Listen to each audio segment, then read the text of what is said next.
Halo. Halo semuanya, selamat malam. Aduh, aku minta maaf banget terlambat lagi karena tadi aku ada dapat panggilan darurat dari keluarga aku dan aku nggak bisa karena ada yang sakit di rumahku, jadi harus bolak-balik rumah sakit dan lain-lain sebagainya, jadi agak repot. Alright guys, wah aku telat 20 menit, tapi terima kasih udah mau nungguin dan memaklumkan hal tersebut. Oke guys, hari ini kita akan bermain game horor. Malam ini kita akan bermain game horor, which is Selene. And actually this is my first time main game apa sih namanya yang berbasis visual novel ya. Jadi bear with me. Boleh kalau ngantuk silakan bobo. Jadi ini pertama kali aku main game-game berbasis visual novel dan pertama kalinya itu horor, dan kalian bisa lihat yang ada warning yang ada di pin chat, which is game ini itu mengandung ada darahnya, ada bertemakan, sama ada pornografinya. Jadi kenapa hari ini streamnya 21 plus karena hal tersebut gitu. Jadi kalau misalnya ada yang gak nyaman atau ada yang gak suka, ya kalian bisa skip video ini. Yap, betul, ini horor banget. Gak horor banget sih, maksudnya ini game horor gitu. Alright guys. Wah, ini suaranya udah mantep banget nih. Bentar, soundnya kita gedein lagi. Alright. Ini voice language-nya enakan Jepang apa Inggris? Oke, baiklah, Jepang aja. Mari kita start.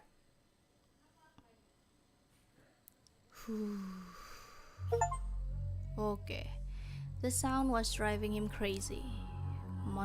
Monotonous muffled toot were resonating throughout his head with dull pain. Wah, ini bahasa Inggrisnya bagus sekali ya. The pain wasn't too strong, nothing unbearable. But that sound, more than anything else, he wanted the sound to just stop. Nevertheless, the knocking sounds didn't end.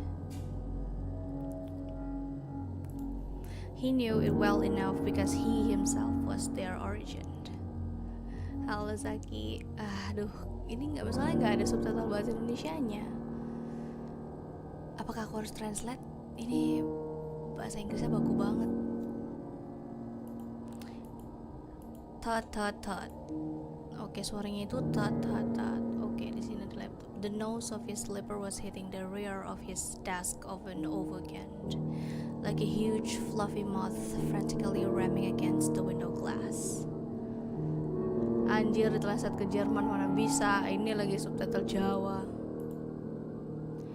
He wanted plenty of things. He wanted to pay the rent in time in this month, not to displease his landlady again.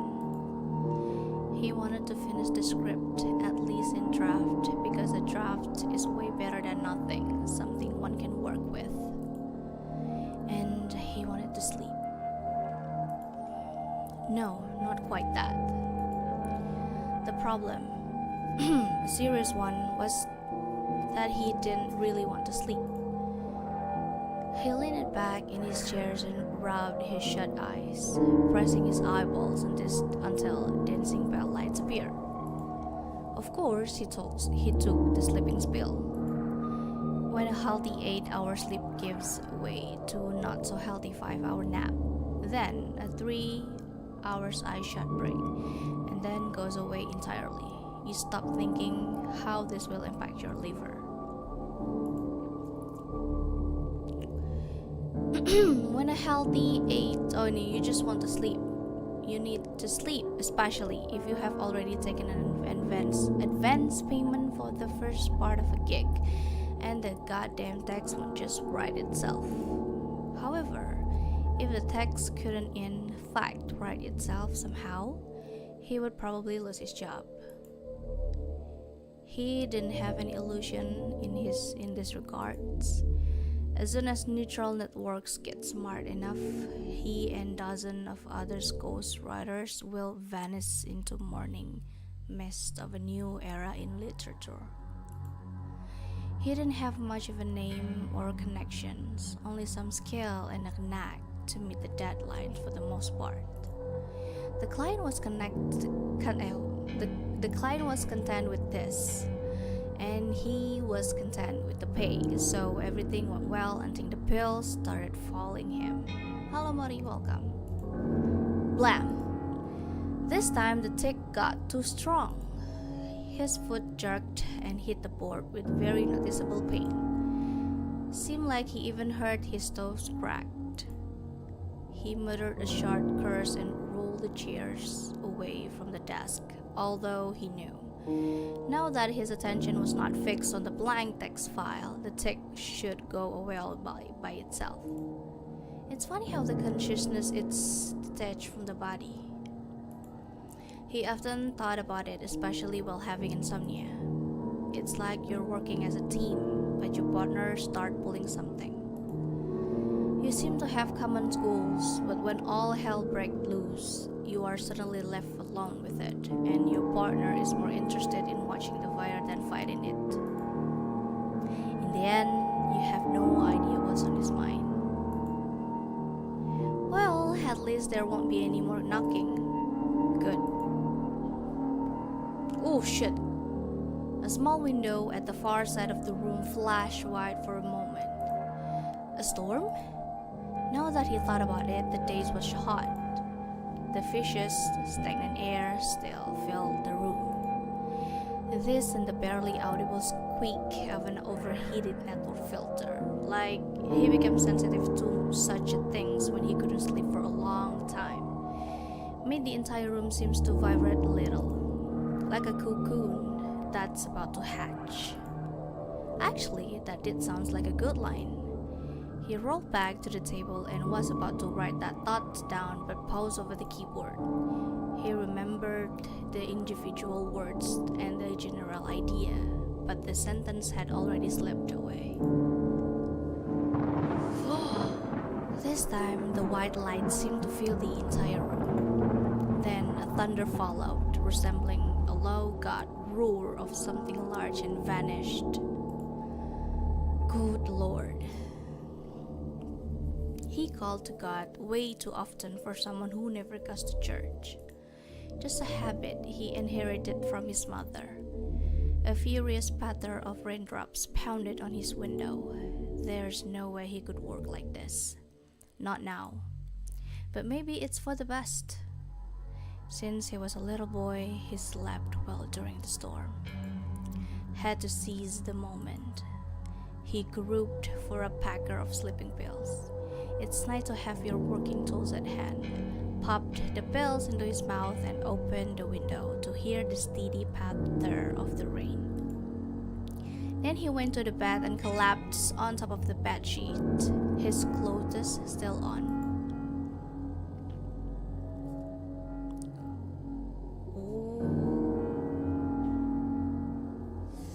He could tell by the sound the water had flooded the window's well and was trickling down to the floor.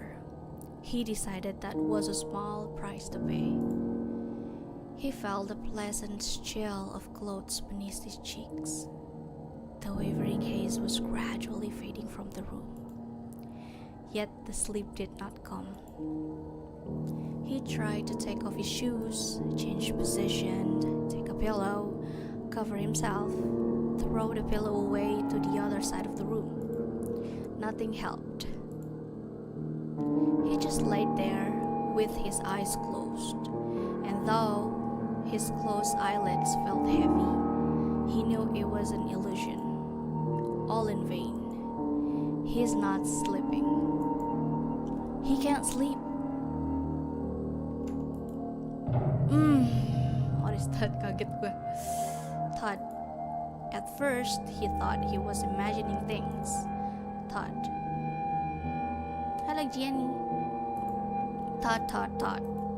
Sometimes the knocking paused, but it never stopped completely. Oh, thought itu kayak knock kayak something like that. The sound came from below, from the first floor. Someone was banging incessantly on the door, and with each thud, he could feel the rage building up like a tight knot of pain around his stomach. He is trying to sleep. Is it really that hard to just leave a man alone? At least at night, at least in the house that he pays for, especially so that nobody would bother him? He opened his eyes, easy just as his thoughts, sprang to his feet and ran down the stairs. Something was boiling inside him. Halfway to the door, he took a turn to the cupboard and pulled out an old baseball bat. He was unlikely to actually use it. He asked himself if he would as he reached for the door handle. No, he certainly wouldn't, but he's angry and he wants the night guest to learn it. What the hell? The rain was still pouring, or rather it was actually getting stronger, as his mother would say, and the floodgates of heaven tore open. His mother used to say a lot of things. That was on the list of reasons why he had to rent this overpriced house where anyone could start banging the door in the middle of the night. A cat, for example. What the hell? Oh shit, he said it again, this time loud. A cat was standing on his porch. She looked like a purebred British Shorthair in all respects except for the color. Aside from the smoky gray head, it seems as if she was dropped into a vat of white paint, while her lower part was dipped into a black one. Wet fur clung to her small, rather skinny body, dripping with water. The cat could have probably slipped into the house as soon as the door opened, but instead she froze, as if waiting for the host to say something. I should probably let her in or refuse. I think I'm gonna let her in. It was cold outside, much colder than one might think. He didn't feel angry anymore. Okay. Alright, come in. He stepped aside, freeing the doorway. The cat didn't move. So, you don't want to, huh? He was about to say, fine then. Close the door, go back to the second floor, and lie in a suffocating half-sleep until morning. But he finally realized what was wrong. The bat. He threw it away, aiming for the sofa, but missed. The bat clattered on the floorboards. The cat followed it into the darkness with her round yellow eyes. The sound didn't frighten her. He sighed. I won't hurt you. Come in if you want. The cat raised her eyes at him. For the first time, he actually saw and couldn't help admiring how big and yellow they were. The cat's pupils were also large and incredibly round, like 2 full moons in an eclipse. Just as he was about to close the door for the second time, the cat murmured something and fluttered into the house, butting him with her wet head, and she passed by. He smiled. Strictly speaking, at this very moment his line had ended. If the landlady found out, and he was sure she would, he would have to look for a new place to live. There are plenty of lonely, bored seniors in the neighborhood, he thought, and they only have 2 hobbies, observing and reporting. The subjects and the recipient aren't that important. Well, it's fine. Maybe he would leave the suburbs. Maybe he would move to an apartment, since him getting privacy didn't work out anyway. The rain was getting stronger still. He closed the door.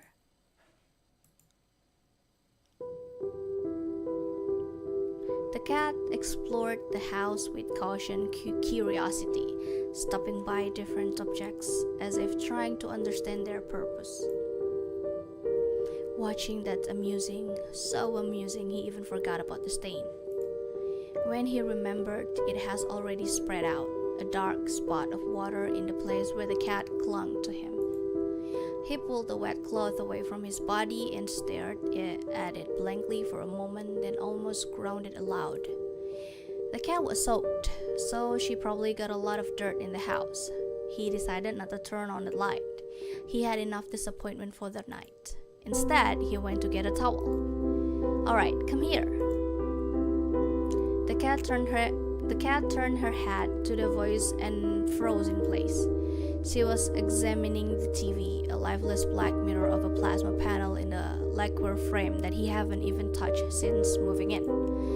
In the reflection, the cat herself looked black. Oh, kakak hitam ini guys. She gave him a long, appraising look, and then, with a sudden eagerness, trotted towards him, deftly avoiding the obstacles. He was surprised. Maybe the cat decided he was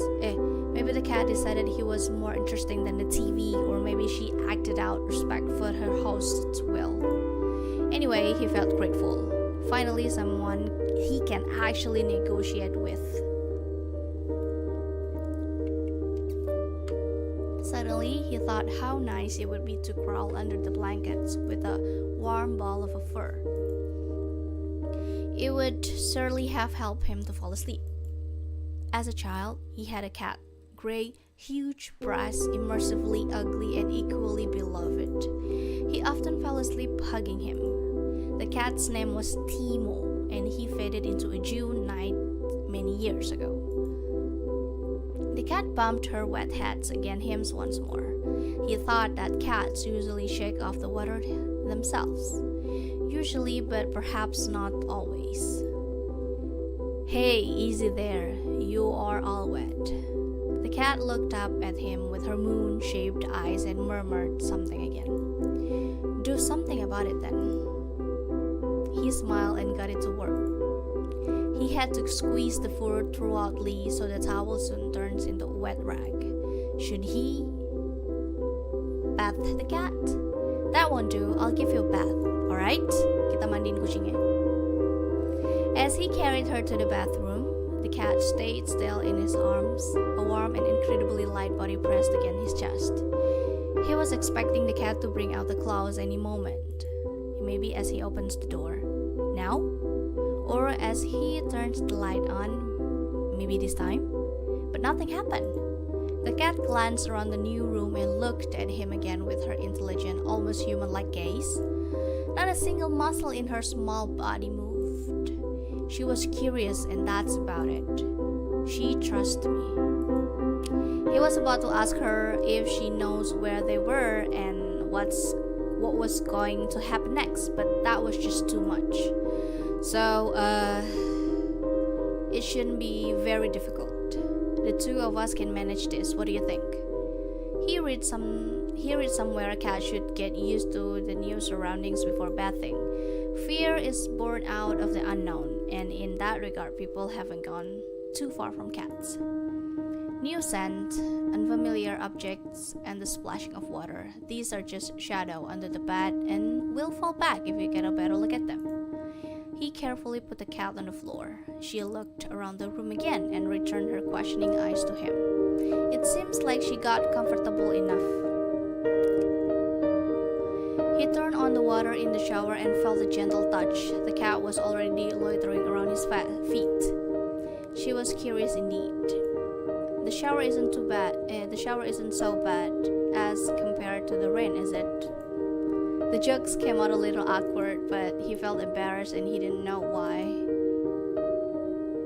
Wow.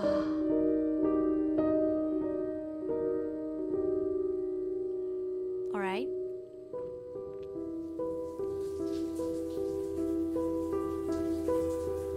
She's just a cat. Maybe it was because of how the water glistened on her skin, or how she was looking at him from under half lower lashes. She was actually watching. Hello, Imam. He met her eyes and each time felt shame burn through him, but that shame was thick and sweet. He was a little dizzy.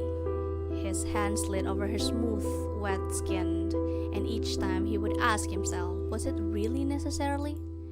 Then he would feel her eyes on him and his thoughts would melt, running down her thighs with the latter disappearing between her knee toes.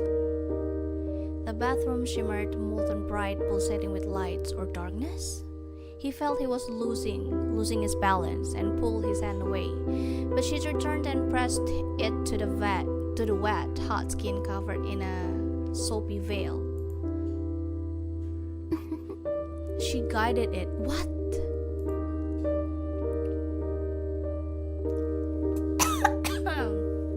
Sheesh! He could remember how he would ended up in the living room again. The cat was napping peacefully in his arm. He absently ran his hand down the cat's wet back, tracing the bumps of her spine with his fingers. I should get you some food. Let me see what I have. Ah!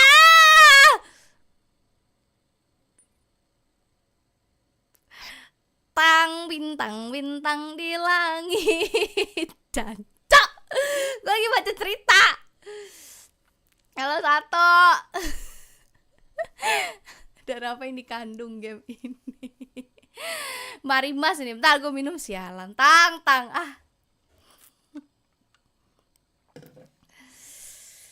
He got up with just a tad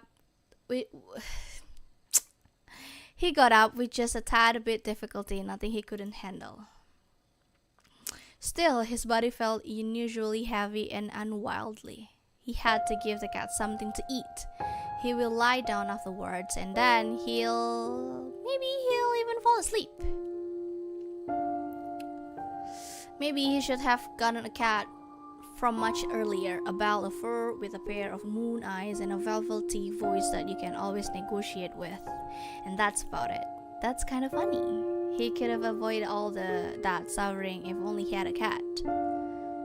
Alright.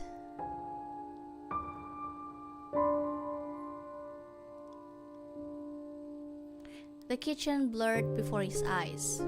He got to the refrigerator and opened it, squinting from the lights and leaning on the doorway harder than he was supposed to. If the landlady was around at that time, she would have told him exactly, so don't lean on the door. After all, this is her house and her refrigerator, and everything should be neat and tidy in case she has to move new tenant in. Perhaps the landlady would have even warned him about the milk. The milk itself is completely harmless unless, of course, you are allergic to lactose, but there is a special kind of lactose-free milk, right? What matters is the bottle. Bottles, much like cats, can vary greatly, but this particular one was made of glass. If only the landlady was here, she would probably have told him not to touch the bottle because he's falling on the floor, and the bottle might break, and then the milk will spill, and he will have nothing to feed the nice cat he found, or rather, it was her who found him, and very timely because he was lying on the floor. He had been lying there for some time, and would have been lying still if he hadn't felt the light touch of something hot and rough on his cheek. It was almost like a dream, although of course comparing sleep with fainting isn't quite correct, no matter how you look at it. The floor beneath him was surprisingly hard, cold, and wet. He felt all of those three qualities clearly and was afraid to imagine what would happen if he tried to move. But he had to move one way or another, at least to see what's up, because something hot and rough was still sliding up his cheek, gradually creeping up into his ear. He felt the warm breath and then a caution bite. Ouch! He jumped on the spot. A shadow rushed to the side and then calmly began to lap milk from a poodle. Oh.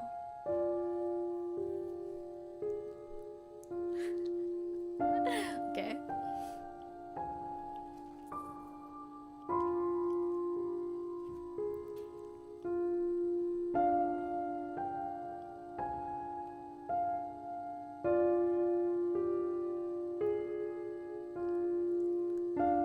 The cat. What are you doing? The cat looked at him briefly and licked her lips. そんなに大げさにしなくてもいいじゃない。猫でもないのに、そんな状態で寝転んでるなんてね。それにミルク漬けになってるし。Well, you're right. I let you down and had to get my punishment. I let myself down too. Good Lord, now there's cleaning to do until the next event, like his mother would have said. I'll go get a rag. Stay here and don't ruin what's left of the kitchen while I'm gone. The cat watched him go with a skeptical look. Ah, kucingnya mancing ya. これって全部私のせいじゃなくて自分がやったことなんじゃない？ Kani sama, welcome. Iya, jadi pengen pelihara kucing gue juga. When he returned with the bucket, the cat was gone. Kucingnya kemana, Cok?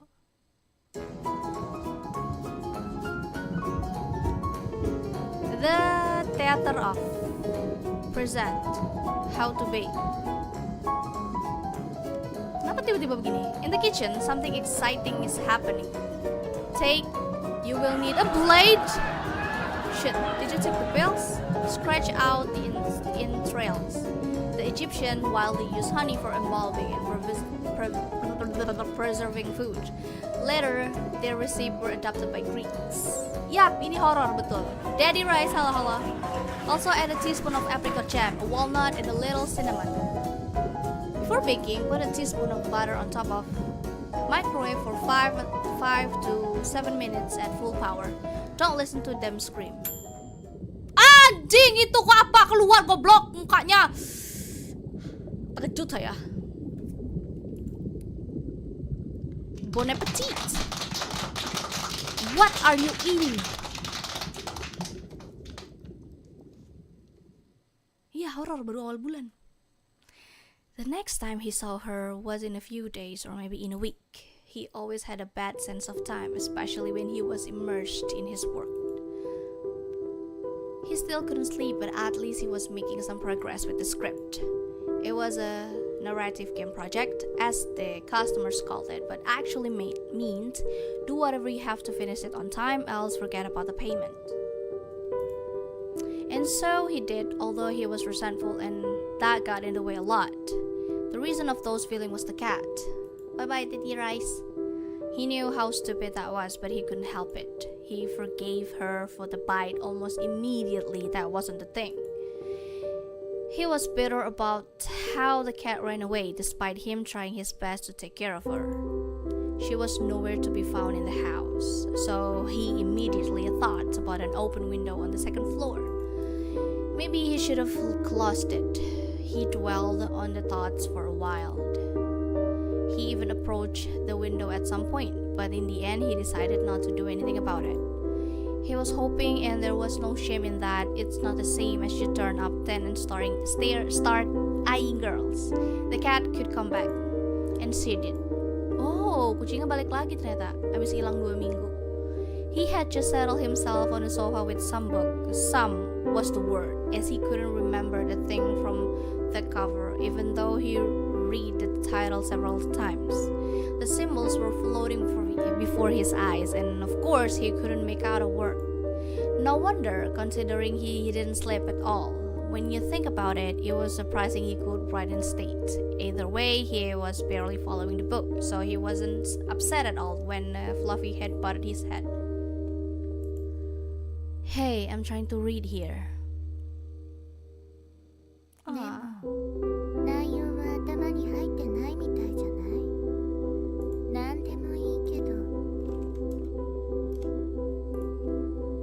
ここちょっと引っかいて。Oh, pengen dilus-lus. You see? You were absent for so long. I thought you won't be back. ならなんで2階の窓を閉めなかったのよ。Iya, alisnya kayak pekora ya. There's a big difference between expectation and hopes. He had learned that well. Why did you leave? Did I do anything wrong? The cat stayed silent.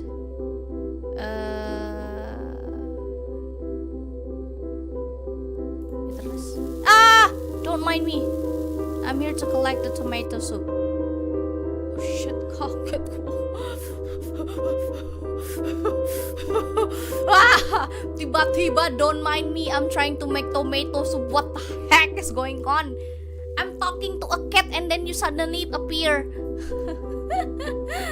Alright, it doesn't matter that much. I'm happy to have you back. After all, there was no point in his grudge from the start. Nobody gains anything by holding on small grudge and staying blind to what they really feel. He wouldn't have won anything. It's not a damn lottery. The cat rubs against his arm again. He put the book down and gently placed her on his lap.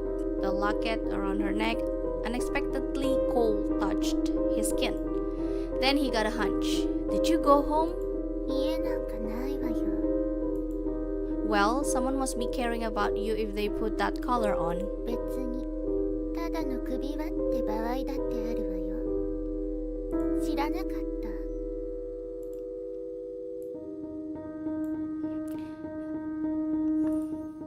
This time, it was him who stayed silent. The cat buried her head in his stomach. Want me to take it off? 別に私のだし。それにえこうしといた方が今後何かと都合がいいかもしれないし。 He nodded because if you think about it, that really was a reasonable choice. The cat's fur was thick and smooth, very pleasant to the touch. He wanted to bury his face in it, find out what it smells like. Bentar, aku kepo deh. Bentar ya guys, aku kepo sama language-nya. Bentar. Inggris. You're lying around idly, and you're not even a cat, see? What she smells like. Do you have a name? Of course, Oh, enakan Inggris ya, Cok. everything has a name. Karena nyambung sama apa yang aku bilangin dari tadi. And what's yours? The cat looked at him carefully with her bright yellow eyes as if saying, take a guess. But she didn't actually say anything. On her locket there was a small engraving, a crescent moon that was dimly shining in the pale light coming out of the mid-window. Selene. The cat looked up at him and her pupil flickered into two full ones in the eclipse. Then she rubbed against his arm one last time and stood up, arching her back. Close the window on the second floor. I won't. She left, but the name stayed with him in and around the house. Okay. Selene. So hummed the glass white in the moonlight. So whispered the long shadows of the branches outside the window. Focus on the name. What is Selene? For some reason, the questions bother him. He vaguely remembered it had something to do with the mythology. Such things never really caught his interest, but fortunately he knew someone he could turn to.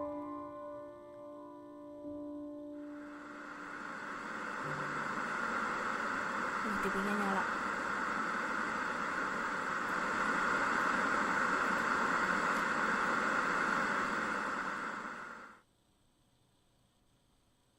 Mini. Apa itu, Mini? You know I can't stand them. And you know it's me who will have to take care of it after all. You're basically living in an office. Ethan never liked cats, and the dogs too, not much of a difference. He didn't like the very idea of keeping a predator at home, even a small one. He couldn't quite explain why. Hope sighed.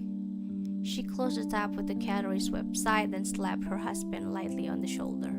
Even so, the faces of the Persian cats, deeply depressed and equally concave, still lingered before his mind's eye. Matanya gerak tadi. Ethan held up his hand in a conciliatory gesture. He knew it wasn't over yet. Hope it is not the one to give in this easy. Cuma teh.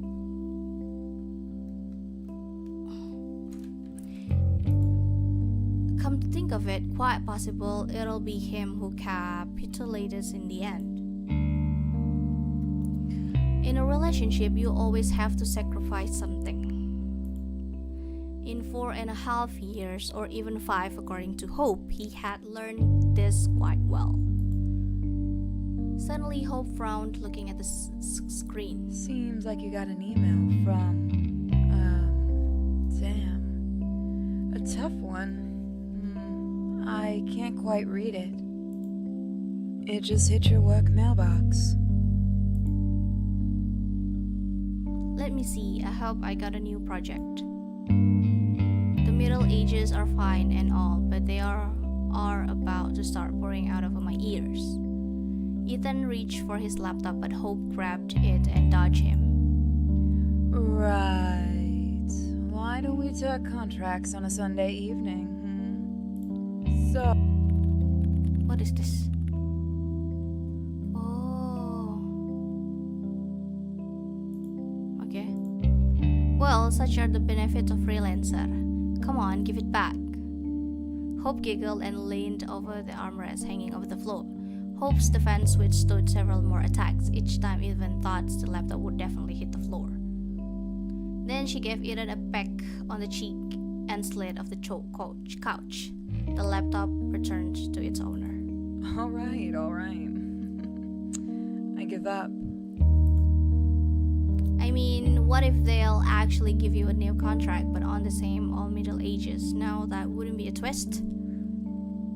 Yeah, a hilarious one. But there was nothing about the Middle Ages in the letter, not a mention of the payment too. Ethan read it several times. Leaving the formalities aside, there was but one question in the letter. Ethan, or rather the part of him that was responsible for finding the accurate answer, got immediately engaged by the wording. What is Selene? Ethan rolled that question around his mouth as if tasting it. At a glance, the answer was simple. Ethan's real passion was the early Renaissance, but he was a history consultant after all. At least he liked to think of himself that way. The agency was paying him for a reason. He needed no research to tell that Selene was the goddess of the moon in the ancient Greece. Wow! Selene was the goddess of the moon in the ancient Greece. The question, however, seems to be way more intricate in its nature. Or at least that's what Ethan wanted to think, because the Middle Ages were actually about to start pouring out his ears. He was always dividing into his work completely and living in an age where madness, curse, and death are contagious in an exhausting trial. He needed some distraction. Of course, he had a part-time job with those online courses, but the platform he lectured wasn't planning anything new just yet. All in all, the request looks interesting, if not for one small matter.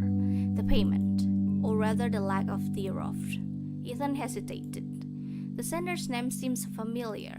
He searched the email address and found out they already worked together on a couple of texts. Both times his efforts were duly paid for by the agency. Ethan never worked for free. It wasn't his principle, but rather a matter of necessity. The problem here was the fact of Ethan loved what he was doing too much. And if you are trying to make money from what you love, that's a slippery slope. A free service there, an unpaid consultation here, and then you go back to splitting the sheet protection 8 hours a day, watching your dreams rust away. Besides, Ethan didn't want to let Hope down. Of course, she supported him when he decided to go freelance, but Ethan never wanted to take advantage of that. No, that won't do. He works only under contract and does not give free consultations. Just as he was about to give that response, Hope Fair had popped from behind the door. Are you coming?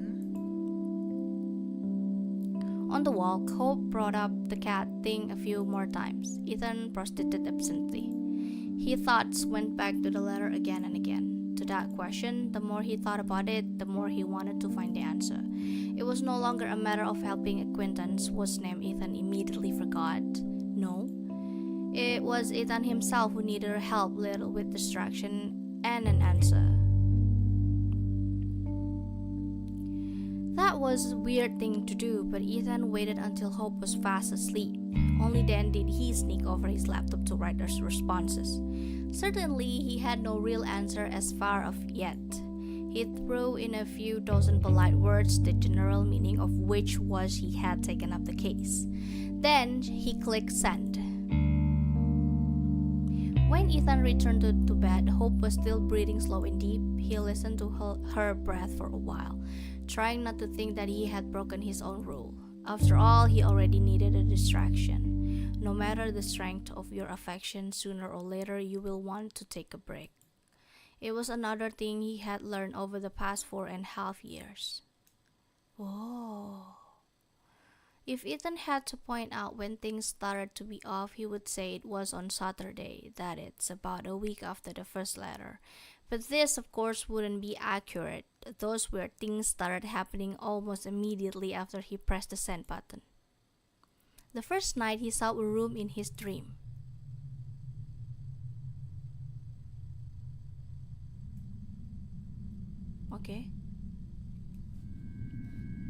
chipped white ceiling and similarly rough walls lit with fluorescent lamp. Ethan couldn't see the lamp themselves, but he recognized he could shimmering light. They often use those lamps in the offices. The lights filled the room to the brim. Ethan thought it was about to burst, and then the light would splash all over the room just like the juice from a squished tomato. Apart from the walls and the light, the room had a red sofa. The sofa stood just a bit aside from the center, not too large, quite faded, floated with shimmering white lights. This light made the sofa seem to be trembling a little, and the room trembled with it.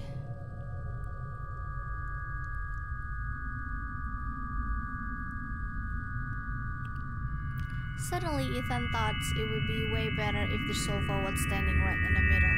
Then he felt something on his temple, a touch. He had to flinch, scream, stumble to the side, yet he couldn't. He was paralyzed. On his eyes couldn't move, and they desperately tried to reach beyond his field of vision, where something was touching his temple. Ethan felt a faint flow of air, as if someone was whispering in his ear. He did hear the whisper, just one word. Ethan no longer remembered what the word was. He jumped up his bed, gasping for air. Hope muted something in her sleep and turned to the other side. It took a long time to get back to sleep, but by morning Ethan did pass out, and when he woke up, the dream wiped out of his mind pretty quick. The task at hand interested him much more than some milk spilling out of his subconscious. He was thinking about the task while he was chewing on the morning toast, driving to the bank and all the way back. It was just like a Christmas present waiting for its time in the closet. The more you tell yourself you shouldn't think about it, the more you do. At home, Eden tried to stick to his plan, working on the project he was paid off, but ended up sitting over a single report for several hours. He couldn't squeeze out a letter. To hell with it. After all, he was almost done with his current project. It wouldn't be much of a problem if he presented the result a bit later on, would it? Besides, it was really time for him to get a breather. One can't be spending too much time in a world where madness, curse, and deaths are contagious. To hell with it, Ethan thought as he closed the files of the project he was paid off. There was plenty of information, but Ethan knew he would not get an answer right away. The accurate answer, just like the precious pearls, lays at great depths. He had to go down to the very bottom. Ethan was not afraid. He had done it many times. His counterpart might have to wait for a week or so, but Ethan knew he will manage to crack the riddle. Ah! Cheer, kaget ko koplok, tolol! Ha ha ha ha! Ha! What he didn't know is what else could be found at those great depths. And at some point in this investigation, things started happening. He started hearing Spears' praises even though he never turned on TV or radio, and Hope wasn't even at home. When he sat in the front of the screen, once again trying to connect the dots in his research, he could feel someone looking at the back of his head. When he turned around, of course, there was no one in the room. Eventually, he thought himself not to turn around. He just got angry, pushing fingers into his temples when the familiar feeling appeared again. Saya takut, ya guys. He started losing things, or rather things would disappear and then appear in the strangest of places.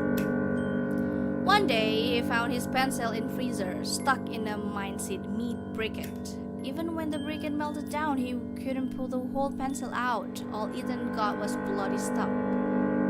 Oh shit, pencil nempel di daging. At this point, he could stop and think of it, but got distracted by the coffee maker and mindlessly shoved the stump into the trash bin.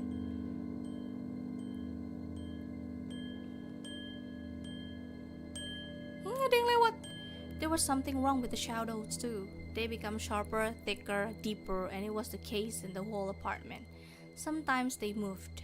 Of course, Ethan only felt like they were moving. It couldn't have been any other way. Ethan didn't really pay attention to any of this, just like he did with that dream he had. All of that seems very familiar as he already experienced similar things during the period of intense work, when his nervous system was exhausted by the workload. There always was a rational explanation, the stress of those new much more environmentally friendly light bulbs that Hope had installed all around the apartment. Besides, it's so easy to dismiss these sort of things when you're deeply invested into something, and these questions really got Ethan involved. Every time he seems to get it right, his thoughts went off. Like he was climbing a rock, but a safe ledge suddenly turned slippery. And the next thing he knew, he is at the bottom again. He never faced anything like that during his previous research. There were times he had to spend weeks or months looking for the right answer. Those were the tricky cases, but at least he could always tell how his research is progressing. This time he was stumbling in his tracks without knowing why, and that was all he could tell.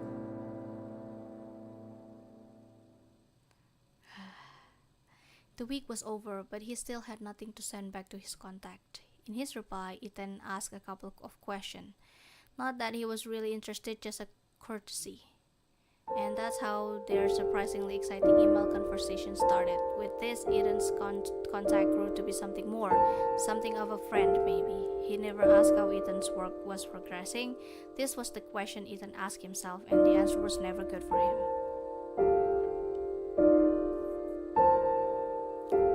Of course, he started sleeping badly. Falling asleep was easy, but he woke up many times during the night, sometimes he got sleep. Ethan could not remember his dream. That night, he woke up about 3 or 4 times. At first, Ethan was lucky enough to fall asleep almost immediately after he woke up. But at some point, his eyes got open again. This time, the sleep wouldn't come. Ethan felt terribly thirsty. Nih orang tuh insomnia parah. He found no slippers on the usual spot. The noise could wake up Hope, so he decided not to look for them and only regretted it when approaching the kitchen. The floor was bloody cold, so cold that Ethan unconsciously looked down.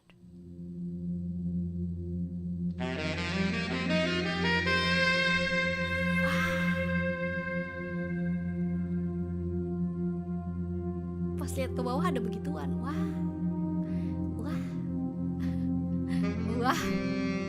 You imagining things, Ethan.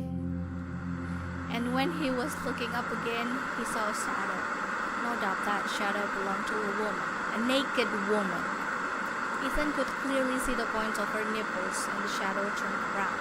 No wonder it's freezing cold here.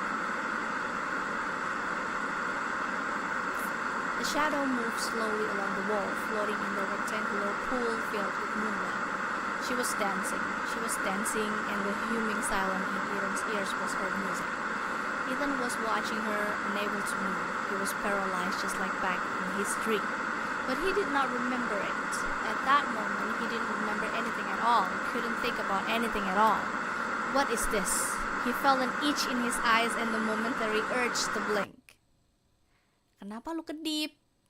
Kalau kedip kan hilang. For a fraction of a second, he could only see the thick vision darkness, and when he opened his eyes again, there was no shadow anymore. The glowing rectangle shifted its place and now lay on the kitchen floor at Ethan's feet. He could see the cold white light flowing into the seams between the tiles on the floor. For some reason, he took a deep breath and then stepped forward into the rectangle of light. Nothing happened. And what was supposed to happen? What did he really see? Did he really see anything? He walked deeper into the room, much bolder, grabbed the center and started to drink in a big, greedy sips. Water streamed down his chin and chest, hitting the tiles on the floor and poured into the grooves of the seams. No, that wasn't a delusion. The kitchen was completely empty and the floor felt warm again, and yet it wasn't a delusion. And all of this was begging for a rational explanation. That's why Ethan decided he should talk to Hope in the morning. Ada something changed? What is this? TV program. What is this? Ah! Devil is made of clay and tomato soup, just like any human being.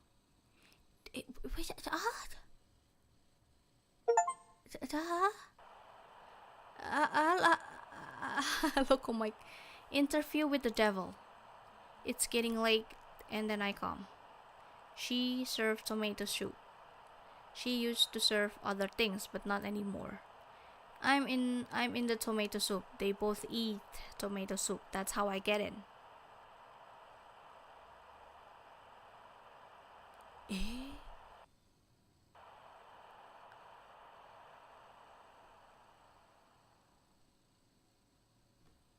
Oh, the Midnight TV. Oh, aku nggak dapat yang pertama ya.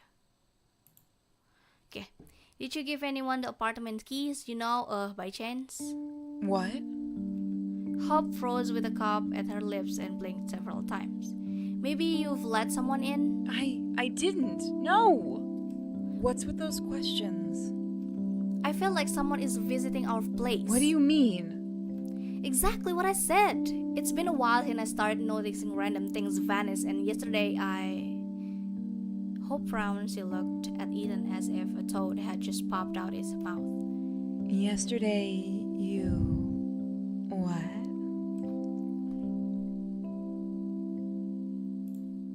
I saw someone in our kitchen last night. Some girl.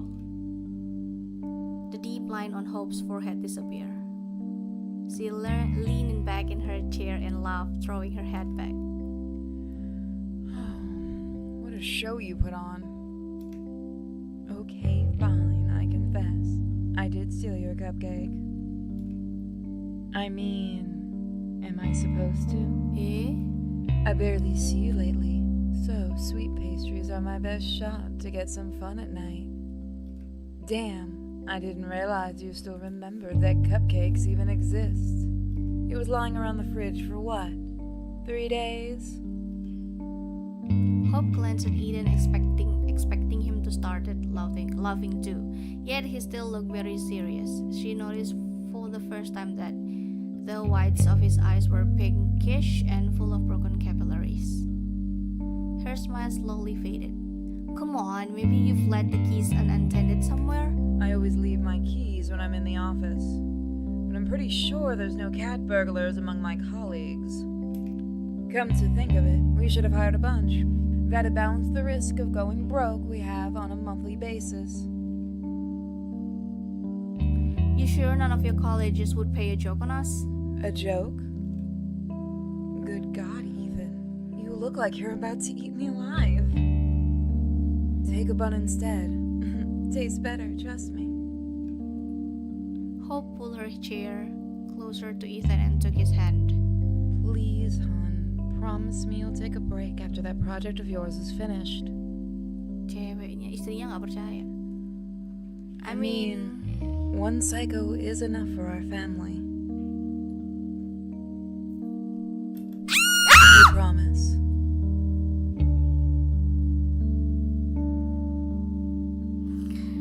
Goblok. Bener-bener si bintang.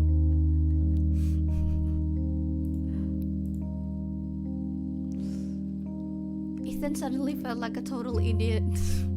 I feel like a total idiot.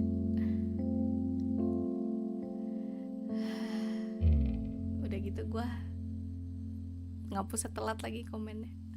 Udah diteriakin baru gue hapus komennya. A naked girl in their kitchen? Yeah, sure. He probably overworked to the point he started being delirious at times. Maybe even walk in his sleep. Emang bikin kaget banget, tapi lebih kaget lagi yang tadi kita deket, dia aja udah deket sama yang lain. Jangan bawa drama di sini ya, Mas Daru. I promise. Sorry, I'm a moron. I probably stopped seeing the difference between dream and reality. Why don't you call Laura? No, a shrink is the last thing I needed right now. My bad, sure, but that's just to be cruel.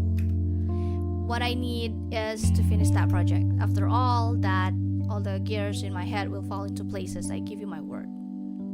Oh, don't be like that. I mean, there's no need to start full-fledged therapy anyway. Sometimes talking through your worries with a professional is all it takes to feel better. At least I shouldn't have pressed you on it. I get that you have enough problems of your own right now. How is this going in your new position? Hope rested her head on his shoulder and shrugged. Not fired yet, apparently. Seriously though, I haven't figured it out yet. Those new responsibilities are exciting, but I always feel like I'm 10 times slower than I should be. I should probably get ready for a nice fat piece of overtime by the end of the month. Ethan kissed her forehead, closed his eyes, and squeezed the bridge of his nose. Well, I'm not a head of department as of her yet, but I seem to have the same stuff on my plate. Just how do you manage not to pester me with stupid questions? Well, I eat cupcakes at night. You should give it a try. Hope poked Eden's cheek a couple times with her finger. Anyway, don't worry.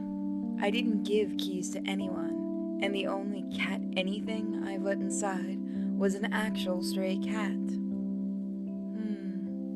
Now that I think of it, it's been ages since we had any company. Maybe we should. A cat? What cat? Hope sighed and pulled away. Please don't get all worked up, okay? At least I'm being open with you. Don't worry, she didn't wander around. Hope, we've talked this over already. We've talked over what? The fact that what I want doesn't really matter? Damn it, Hope. This is my apartment and I... And you're staying here alone now? I have to go to the office. She stopped at the door, not turning around. Sorry about the cat. She was really skinny, and I felt sorry for her. Oh, berarti si Hope udah ketemu sama si Selene. I also feel sorry for myself, Ethan, because I'm lonely. Really lonely. This time Ethan felt like an angry idiot. He got up from the table and reached for Hope. Hope, Don't. I'll start crying. It'll take time. And I don't have any to spare right now. See you tonight. Okay. See you tonight. He didn't know what else to say, so he followed Hope into the hall like a silent shadow. He thought the right words would come to him, but the entrance door closed and he remained silent. Ethan sighed. He regretted his decision to talk about the night's episode. He regretted how the talk turned out. He felt sorry for himself and for Hope. After all, Ethan was well aware of that. He really didn't spend enough time with her. At first because of the Agency project, now because of the question to which he still could not find an answer. It was time to end this. He going to make some coffee, then he'll open the laptop and write up some answer. It won't be an accurate one, but it's really time to finish that work marathon. After all, he doesn't even get paid for this time. Ethan nodded to the closed door and turned around, ready to execute the plan. Ah! Then when he saw her, just for a split second, but damn it, he saw her. A black-haired girl flashed in the doorway of one of the rooms. Not even flashed, but drifted. Like Ethan's mouth went dry. Shadow. Of course, there was one in the room. This has gone too far. Ethan had gone too far, but he couldn't turn back even though he was going to. He didn't even make any coffee. He wanted to get rid of that question, get a good night's sleep, and forget about the whole thing. Forget about the shadow that danced in his kitchen. Forget about the pale silhouette that wandered through his apartment. Forget that at this very moment someone is looking at the back of his head, and that looks make his skin feel less cold at the kitchen floor last night, and the hairs one by one stand on end.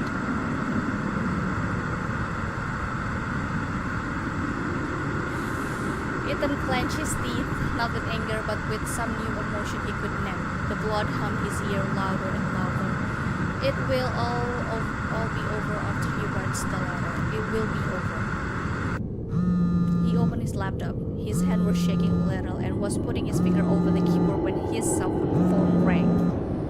Ethan flinched. He stared blankly for a few seconds as the vibrating rectangles of glass and plastic rolled across the table. Don't. Do not answer. Don't do it. Suddenly he grabbed the phone and pushed the accept button. Ethan himself didn't know how that happened. He just did it, that's all. The phone pressed tight against his ear. He waited for a hoarse, gurgling voice to call his name and tell him to look behind. Or what is supposed to happen in cases like this. Ethan? Hope? Were you expecting someone else, you dolt? Okay, sorry. I'm super uneasy, and so I'm talking nonsense. Yeah, I'm uneasy too. And that was completely true. Look, am I distracting you right now? You are, and I'm very happy about that. Go on, please. That's great. Look, it didn't come off well. Look, Oh, it yeah, didn't come sorry. off well at breakfast, right? Yes, I'm sorry, I'm being awful. No, I'm sorry. Both of us have it hard now, so let's try not to fight, okay? Great idea. Why don't we go out tonight? Save for groceries? Counts as going out, if you ask me. I'll go crazy being cooped up like that. Oh, so that's what's driving me nuts. Should go out for zucchini more often. So what do you say? Okay, we're going to buy all the zucchini tonight. Ethan suddenly realized that the blood wasn't buzzing in his ear. No one was looking at the back of his head, and if he turned around, he would only see Hope's socks that she would left on the chair again. Hope, I love you. I love you too, very much. Oh, berarti kita tuh digangguin setan, tau gak sih? See you tonight. Ini pernikahannya digangguin setan. After finishing the call, he turned around. The socks were resting peacefully on the chair, which meant everything was okay. He went back to the mail and only then noticed several new letters. 2 of them were from his counterpart. Ethan hesitated. He had already decided his course of action concerning the question, so there was no harm in taking a look. He won't feel any guilt. After all, he had already done far more than he should have. Of course, he is a lifesaver for those wanting to sell books mentioning historical accuracy but having no intention to pay for it properly, and so what? He doesn't have to do a perfect job for free. He doesn't even work for free. That's what Ethan thought. Then he opened the 2 letters he got and changed his highly reasonable decision. His counterpart was asking how soon he would get an answer. So this happened after all. The tone was very polite and apologetic. He wasn't expecting anything, but he really needed help of someone competent. According to the emails, he wasn't doing very well. The poor man had been suffering from insomnia for an insane amount of time, and it seems that he too began imagining things. It was as if Ethan saw himself from the outside. He suddenly felt very sorry for his acquaintance. Of course, he had begun to feel sorry for him earlier, but now Ethan felt a sharp, bitter pity. He realized that if he helped his acquaintance, he will help himself. But if he stepped back now, what is the value of especially who is afraid of a little challenge? As Hope once said, the career ladder is made of thorn. Of course, he no longer works in an office, but professional growth requires twice as much effort if you're self-employed. And besides, Ethan had Hope. Hope who never gives in so easily and forgets her socks on the chair. Hope who loves him very much. Hope who will go to the store with him tonight because being cooped up like that can drive one crazy. This must be what was happening to his acquaintance right now. Ethan had to help him. Not because of money, but because he could and because it was the right thing to do. They will both finish their projects and then they will have a good rest. They might even go out for a glass of beer together. So Ethan thought and called back to the question with the newfound strength. The pages of the books did not rustle in the far corner of the room. The shadows weren't wandering in the corridor, and certainly no one looked at the back of his head until the evening. And in the evening, Hope came back. Hope looked up from her magazine and leaned over the armrest. You had a call from the agency? Ethan just got back from the shower. He froze in place, clutching the towels at his waist. Something cold stirred uncomfortably on his stomach. The project. He had completely forgotten about the agency project, and it had been more than 2 weeks. The deadline was very close. He started for the phone, but Hope just waved her hand lazily. Don't worry, I picked it. What did you tell them? I told them you'd stop eating, sleeping, and loving anything other than work, so they'll get those files all nice and shiny. Pretty accurate, huh? Yeah. Just don't pick up my phone again, okay? Sure. I mean, it was you who asked me to answer the calls in the first place. Yes, I know. When I just started working for them, it was important to let them see I'm always in touch. Now that I've passed the probation period, there is no point in piling on you any longer. Thank you for covering for me. No problem. If you're getting a call and I'm not too lazy to go pick it up, I can watch your back. No, you really shouldn't. This project is complicated. I would rather deal with it myself. He never considered himself a good liar, but Hope didn't seem to notice anything. She sighed, pretending to be upset, and rolled her eyes. Well now, guess I'm being fired from an unpaid security position without any honors or compensation. Ngambek dia. Capitalism sucks. Ethan leaned over, tucked a strand of blonde hair behind her ear, and looked into her eyes. His hand remained on Hope's cheek. Your help is very important to me. Hope's hand went over his. She closed her eyes. I know. I couldn't have done without you. What else is new? They kissed. When Hope pulled away, she looked pleased and sly smile on her lips. Are we still going to the store? I'm not sure. They reached for each other again, but the phone gave a shrill ring. After the phone call this morning, Ethan turned the silent mode off. Oh well. My city needs me.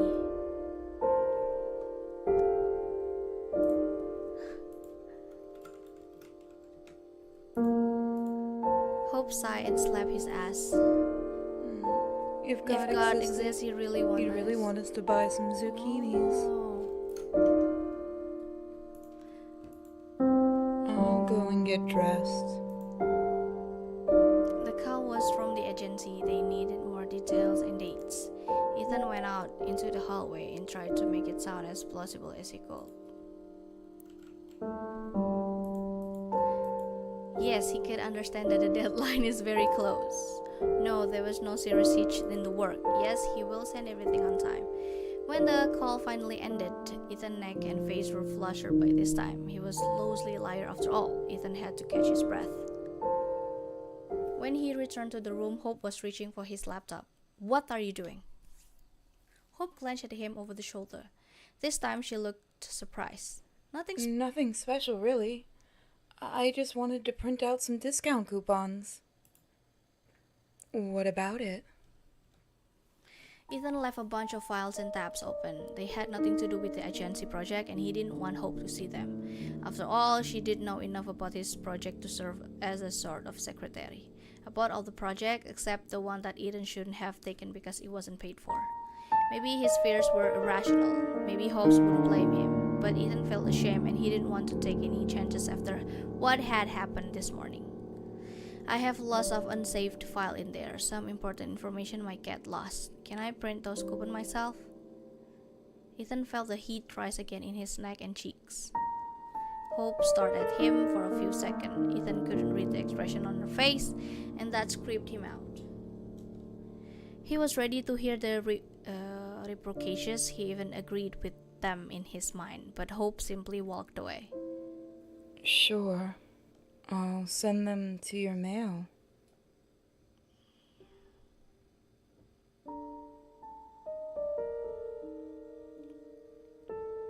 They spent most of the way to the store in tense silence. A few times Ethan asked something just to make sure Hope was still talking to him. Hope was, though the answer were dry and she never even attempted to make a joke. It's not that bad, Ethan told himself. It's not that bad at all. If you repeat it again and again, you can buy a little time, but in the end, the anxiety will prevail. It always does. Ethan's mind quickly figured out the owner was trying to trick it and spat out the chewing gum. At that moment, Ethan got caught in an avalanche of thoughts he didn't want to deal with and couldn't in his current state. Something had to be done, to be said. But what? Maybe he should actually do something after all? Ethan imagined touching Hope's finger, and he immediately saw Hope pulling the handbag, her eyes glistening, how she opens her mouth to ask the question Ethan had no answer to. They would have to talk, one way or another. Ethan didn't know where to start without burying himself even deeper. He had been thinking about it the whole way, but never came up with anything. Berantem nih dia. The huge supermarket on the next block, a place they had long dubbed the store, was bustling with life despite the rather late hour. As soon as they entered the large glass door, the tension began to come off on its own.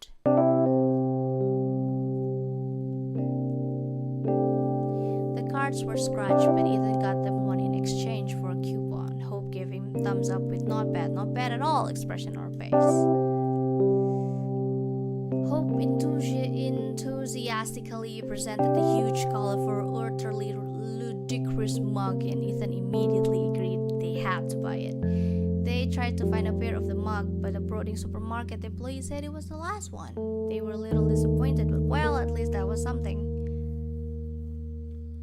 Looking for the mug was the thing that finally did the trick.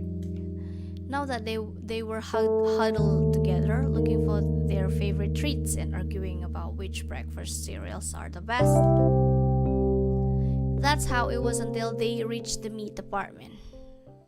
I'll go pick something out before it's all cleared. She was stuck at one of the big fridges in the middle of the hall. Okay, I'll be waiting for you here. The meat shelves were half empty as usual at this hour. Ethan was hoping to find a steak or some minced meat.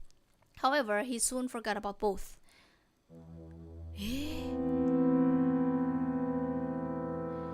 There was a girl standing by one of the shelves. Oh shit. Ethan couldn't see her face, only her pale back under a white dress with thin straps, and also her dark hair. Ethan's cheek was stung with cold, and if his face was lying on the shelf in one of those refrigerated display cases. Shit, what is that? Just between the pork ribs and a lone rib eye in a black oil stream from a tray. Is that her? Ethan took a few uncertain steps forward, then he backed away, almost knocking over a nice old lady. Grabbed the first thing that came to hand and turned around the nearest row of shelves. He tried not to run, because it would have looked too stupid, Ethan explained to himself as he reached the end of the row and peered around the corner. The girl was still picking out meat. The girl yang tadi. Isn't what you're doing now stupid too? For sure it is, Ethan agreed with himself. The cold no longer burned his cheek, and the girl seemed quite ordinary. Except she was dressed too lightly for the current weather, but that was still not considered a crime in any of the states. Ethan smiled to his own thoughts. Generally speaking, the girl was rather attractive, and her light clothing allowed one to fully appreciate it. Her thin waist passing into a seductive curves of her hips, and beneath the fold of white fabric, one could make out her rounded buttocks. Fun. What? I was asking, broccoli or Brussels sprouts? Hope stood still with two colorful plastic bags in her hands, looking at Ethan questioningly. He blinked several times, squinting as if he had just stepped out into the bright light from a darkened room. When did he get back to Hope? Why was he holding a bottle of a Thousand Island dressing? I don't know. He was a little dizzy. Are you alright? Yeah? Yeah, never mind. I'm sorry, I was just lost in thoughts. Hope tried not to look in the direction Ethan had been focusing on for so long. She really tried, but sometimes trying isn't enough, no matter how much effort you put in. At that very moment, the dark-haired girl in Light's white dress was floating away from the meat self. Floating away? She must have finally made her choice. I see. For a moment, Ethan thought both colorful plastic bags were about to slap him in the face. But Hope just smiled and tossed the bags into the cart. Ethan heard them crunch loudly as they hit the bottom. Well, let's take a bath. Variety is the spice of life. Coba sih gue penasaran sama suaranya dia yang Jepang. 猫でもないのにそんな状態で寝転んでるなんてね。 They haven't bought any zucchini. Enggak jadi beli zucchini. That night, he had another dream about the white room. Oh shit, here we go again.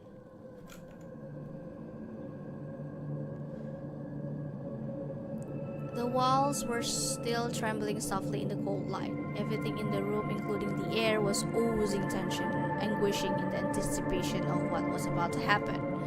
And something was really about to happen, no doubt about it. Shit. Ethan suddenly realized he was looking at the room from an odd angle. He seems to be standing on something, but he couldn't feel anything under his feet, no support. He tried to look down, but only saw the shimmering air. He had no legs, and nothing's about the missing legs. And as if he was not there, or rather he was the shimmering air, the chipped ceiling, and the walls that were still trembling. He was the red sofa standing a little away from the center, and a couple of unremarkable white doors in opposite walls of the room that were not there for the last time.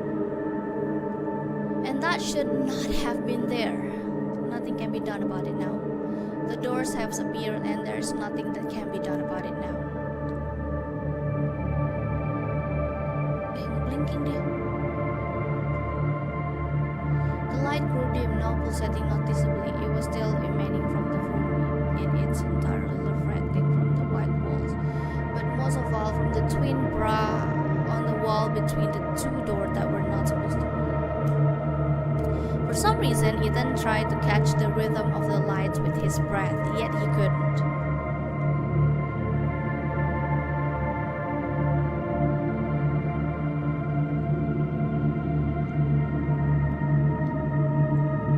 There were two figures sitting on the sofa. One fair, the other dark. The dark one came into the room through one of the doors, but Ethan couldn't guess which one. The fair one was Hope. Shit. Hope, what are you doing here? You can't be here. You have to leave right now or something will happen. The pulse of light became faster. The dark one moved towards Hope and tucked a blunt strand behind her ear. Everything was happening very slowly as if underwater. There was something odd about the dark one. Something about her was wrong, but Ethan couldn't guess what. She leaned towards Hope's ear and covered her mouth with her hand, and Hope leaned towards her and listened very carefully, as if they had a mutual secret among themselves. Something was about to happen. They both looked at Ethan even though Ethan wasn't here, or rather he was nowhere, because no white room ever existed. Then one of them smiled. The dark one finger slid down Hope's chin, a soft, rounded line. They were no longer looking at Ethan, only at each other, very closely and very slowly inhaling the lights.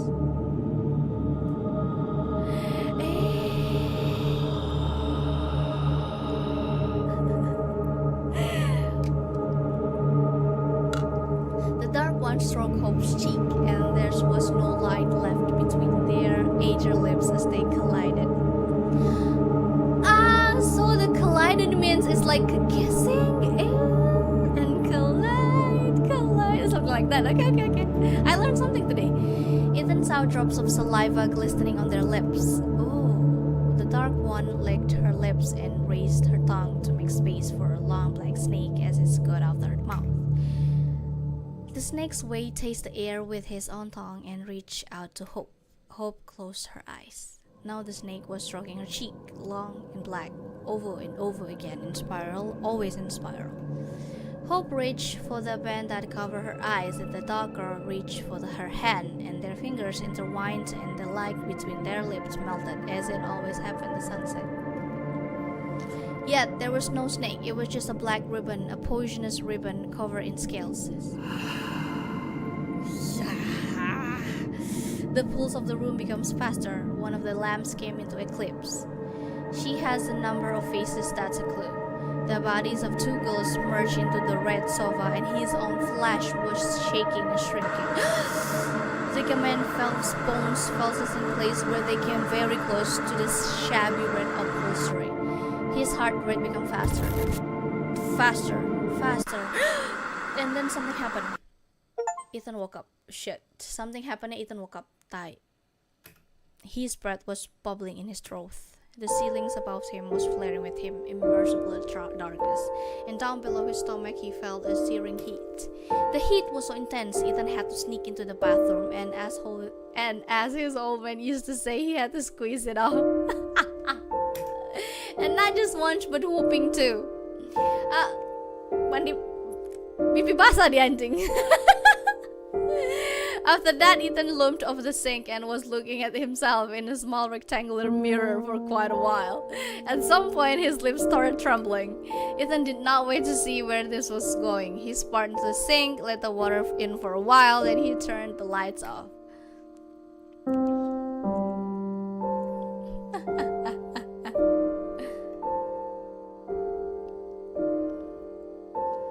Ethan didn't want... Oh, something changed. What is this? Udah aku bilang Ethan cuma sagne. Apa ini? How to make the tomato soup. At some point, they had to remove her fingernail. Ini gak gue baca lah ya kalau ini lah ya.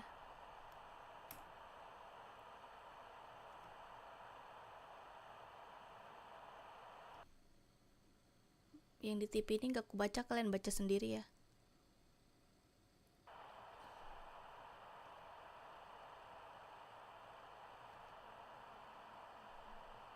Kenapa mukanya panjang banget anjing?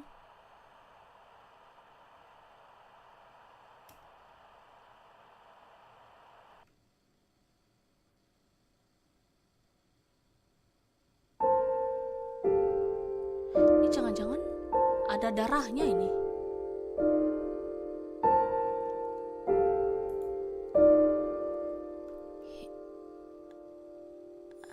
He didn't want to wake up. To see a hidden grunge in Hope's eyes, to listen to the awkward silence, to seize every opportunity to say a word to break it.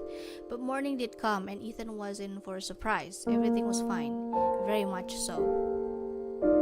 He got up early to make a superior breakfast, the kind Ethan was never able to cook, even when he really wanted to. She was talking to him, she was joking. She listed at least 10 places they would go when their schedules become more relaxed. The nightmare seems to be over, simply washed away down the drain with the rest of all things excuse he used to have his body. The image was so real that Eden got completely relaxed, let his guard down, dazed by the cute nonsense waffle with cream and delicious Turkish coffee. Then Hope asked a question. もう少し黒い髪色って私似合うかな? Dia kok tahu yang hitam. Bentar, suaranya dia lebih enak kalau Jepang. Anjing, apa itu? The coffee suddenly turned solid and stuck in his throat. Ethan felt as if it wasn't coffee at all, but finally ground glass. He coughed. What? Hop put her elbows on the table and sipped for her cup as if nothing had happened. ほとんど黒髪に近いかなり暗めの色にしたいなって思う. Bentar guys, aku ngambil gojek.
I was just thinking about becoming.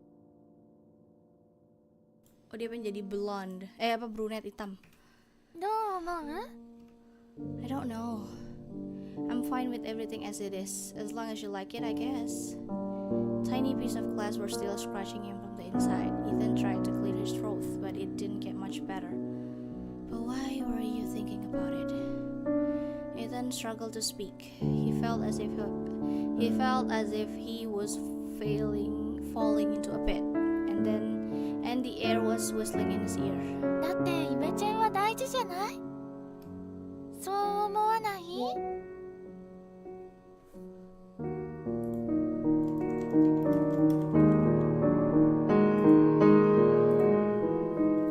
それに家中に黒髪が落ちてるの。 Suara aku kurang arah-arah anjir. そんなに長くないけどそんなに短くもなくてこのぐらいかな。 Even before Hope tapped her neck with the edge of a hand, Ethan knew where the hand would stop. だから私が黒髪にしたらその髪が他の女の髪なんかじゃなくて私の髪だったって思えるでしょ。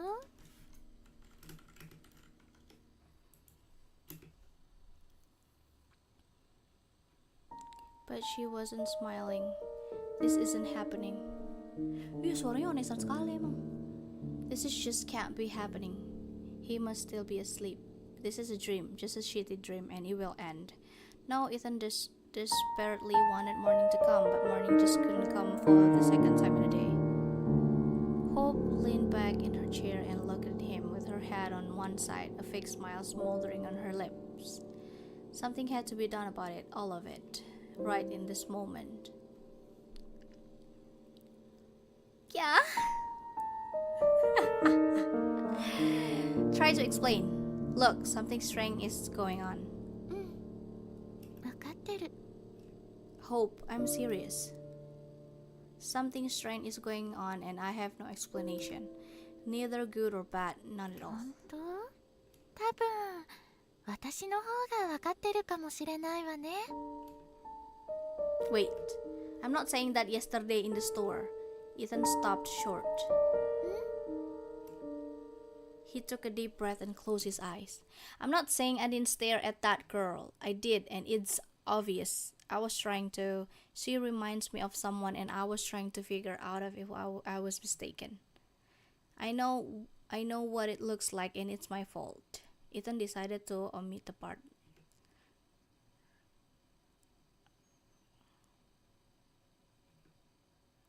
Please forgive me if you can. I did the shitty things, but I'm really sorry. He put his hand on the table so that their fingers touched a little. Hope didn't move away. Next time we go shopping, you can stare at everyone you like. I'll try my best not to cry. Can't promise anything though. Hope winced, but Ethan knew she was hiding a smile. そっか。イケメンだけ見るわ。 I don't stand a chance, do I? She smiled wider and ruffled his hair. 絶対にね。 And about the hairs, Hope's smile disappeared without a trace. I don't know where they came from. Seriously, there's something wrong here. いいさ。私は別に。 No, listen, please. I really think that some intruders is getting inside our apartment somehow. Do you believe me? Hope looked at him for a while. Then she shivered. そうね。わかったわ。信じるわ。 I don't understand how this happens or what they want, but I think it's time to call the police and let them sort it out. It's their job after all. 多分まずはローラに電話した方がいいかも。 Yes, I'll do that as well. じゃあ2人とも狂わせないように約束しよう。私も変なものを見たのよ。 Oh, dia juga たく sama. さんね。髪のことだけじゃなくていろんなことを聞き始めたの。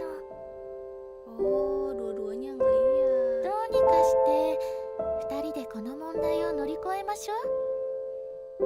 なんとかなるわよ。絶対。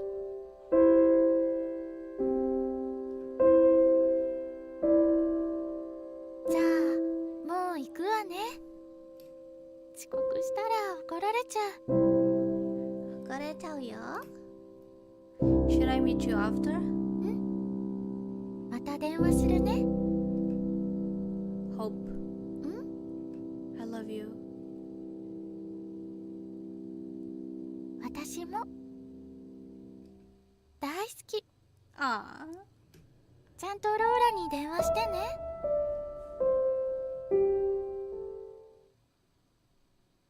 When the door shut behind Hope, Ethan called Laura. Hope found Laura for a long time ago. Seems like Laura helped her a lot. At least that's what Hope herself said. Ethan didn't know any detail Laura wanted to, since Hope hadn't told him. After all, physical therapy is a very personal matter, so personal that Ethan felt as if he were standing naked in the middle of a busy street when he had to describe what was happening to him. Apparently, one can get used to this too. By the middle of the story, he was sparing to the details. To Ethan's surprise, when he mentioned that disturbing email from his contact that were kind of getting on his nerves, Laura perked up. You're saying you have recently become quite close to your acquaintance. You empathized and tried to help him, right? Something like that. And your contact's letter contained vivid, disturbing imagery, yes? Imagery that evoked a certain response from you, is that right? You could say that. He's a writer after all. Vivid images are his livelihood. What the fuck? Do you know what included delusional disorder is, Mr. Harrison? He definitely read about it but didn't look into much detail. Is that the thing that explained mass insanity? Like that dancing plague of 1518 years. That's right. This disorder is also called folie à deux or madness for two. Sounds romantic, doesn't it? Ethan thought she herself was not all too sane. She has to deal with a guy like me all the time. But Laura had already returned to her usual tone, calm and measured. This condition caused perfectly healthy people to experience various, let's say, negative effects. It worked like this. We have a sort of delirium on those who perceive it, one or more people. As you correctly note, sometimes this disorder can take on a truly massive scale. There is usually an emotional connection between the victims of his condition. Your wife is also at risk, unfortunately. I can't make a diagnosis in such a format, Mr. Harrison. However, I think you need to limit contact with your acquaintance, at least for the time being. He might be the source of the unpleasant state you are experiencing. Would you like to make an appointment for a consultation? Ya, boleh. Halo, Mitsuren, welcome. Decline. Politely decline. What the heck? Ethan wasn't taking any except aspirin because he had lots of headache lately. She advised him to reduce the workload, follow the daily routine, and take slight sedative if necessary. Something herbal, maybe? Without meeting in a person, there wasn't much Laura could offer, and Ethan had no energy, time, or money to start the full-on therapy, as Hope called it. Ethan thanked Laura, finished the call, stretched, and took a deep breath that made his ribs ache. Then he smiled. Though no full-on therapy was involved, this conversation still made Ethan feel much better. The reality made sense again, and nothing out of the ordinary was happening. Nothing he couldn't handle. He stretched again and was about to go for another cup of coffee when his breath, the steady deep breath of a man who's in control, caught in his throat. Anjing! Ethan felt the small hairs on his neck standing up. Someone was looking at the back of his head. Ethan turned around slowly. I'm calling the police. Ethan spoke each word loud and clear. It was a decent plan, and actually a decent one, and it clearly wasn't funny in any way anyway. And yet the girl standing on the window sill was silently laughing, covering with white teeth with her hand. The girl from the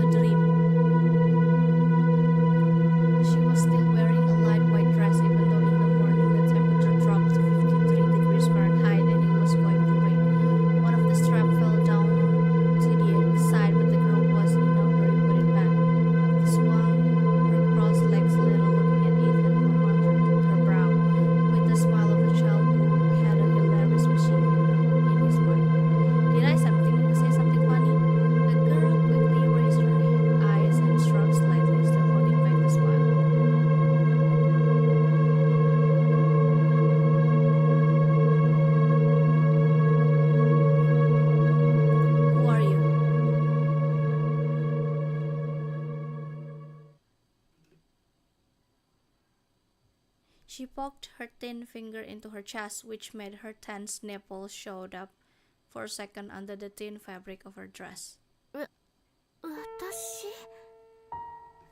私を探してたってこと？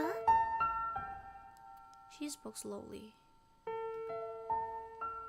A moment later, the girl reached for something behind her back, quickly pulled it to her lips and took a sip. Ethan's throat became tight with blood that abruptly rushed to hit his head. How did you get this?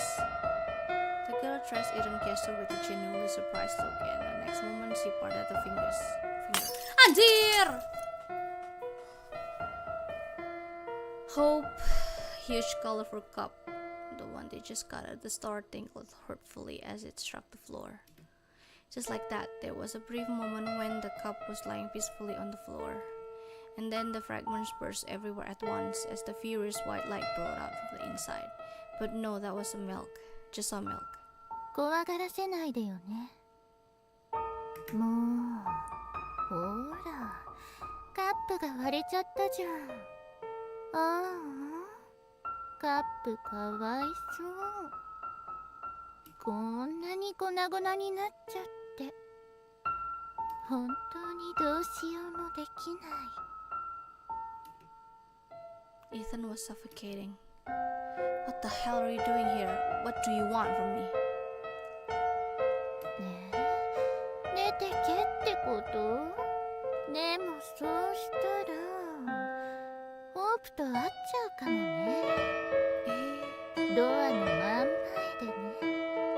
ホープは定期を忘れていったから、もうすぐ戻ってくると思うよ。会っちゃったらどうする？ Anjir, ngeri, gila. The girl looked over her shoulder and her face instantly lit up. あれ？ホープだ。もう戻ってきたんだ。すごくいいタイミング。こんにちは。Ada Hope-nya datang. The girl turned over on her stomach, leaned on the sill, and waved. That bitch, Ethan would bet her tits are flashing right through the window.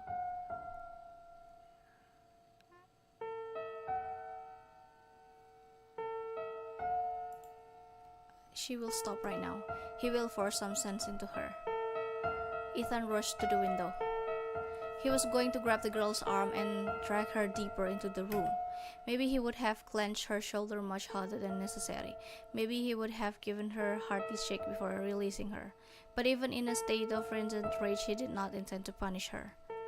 Moreover, he wasn't going to get on top of her with his whole body pressing her against the glass, but he did just that. Ethan failed to see how this happened. It was as if someone rolled the clock forward and in the missing stretch of time replaced the thing he intended to do. All he knew was his right hand already clutches the naked boob of the damn bitch, and his left his pop again the glass. Langsung dipaksa bersetubuh, gila. Behind the glass, far below, was Hope. Ethan saw her face. He would give all of... Tiba-tiba bersetubuh, anjir. Harusnya tadi aku gak usah deket-deket.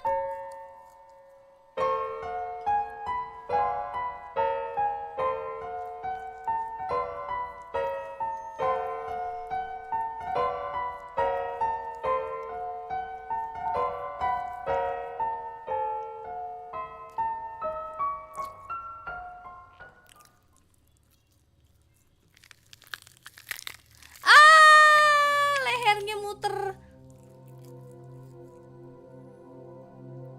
again and again. Oh shit.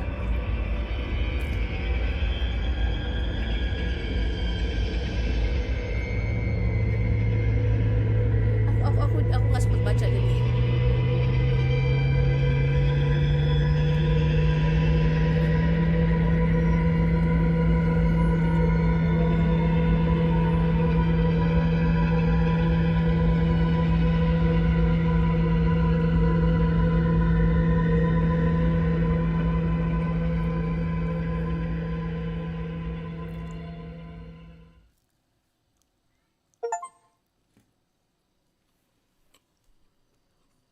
When he woke up, the horrible creature was gone as soon as Ethan's mind could function again.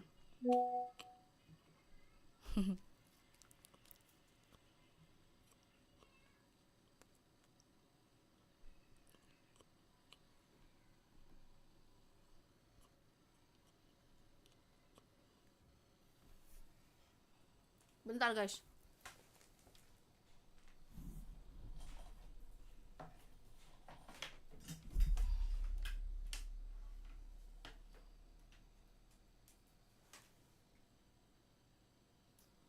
Minum.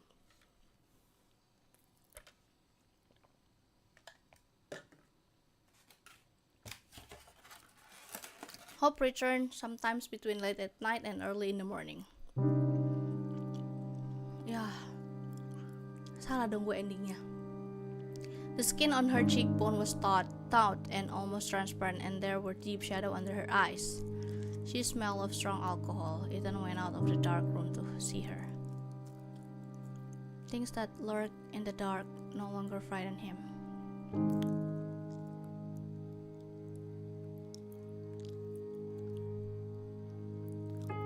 Hope. Ya, marah lah. I've been thinking a lot about what I would say to you if you came back. What can I say? It seems like she didn't even blink. Anyway, I realized that I can only tell the truth, no matter how crazy it sounds. If I try to cheat, it only gets worse, right? Anyway, Ethan had plenty of time to think about what he was going to say, but he still didn't know where to start.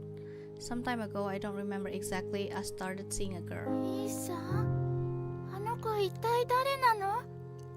I don't know. ソフィーなの。 Who? ソフィー・ウォルフ。オンラインコースの受講生にいるでしょ？ Movies from the late Victoria era. Ethan didn't know why he said that, but Hope obediently repeated in a flat ソフ voice. ィーって子にすごく感心してたの覚えてるわよ。頭のいい子が好きでしょ。ソフィーは頭が良くて美人でしょ。 Hope, this isn't what you think. 勘違いって言った？もういいわ。 Wait, hold on. The darkness of the hallway was diluted by the light of the screen. Hope covered her eyes with her hand, either from the brightness of the screen itself or because she didn't want to see whatever there was. どういうこと？ Here, look. It's Sophie Wolf. The photo Sophie was squinting either from the bright sun or because her curly red hair was getting into her eyes. They're a nice couple. If I remember right, they had a wedding this year. そしたら誰なの？ I don't know. And honestly, I don't care. I just want her out of my life, but this bitch follows me. Well, she used to follow, but now I don't think. I don't think I'll ever see her again. 本当に？ Hope, please.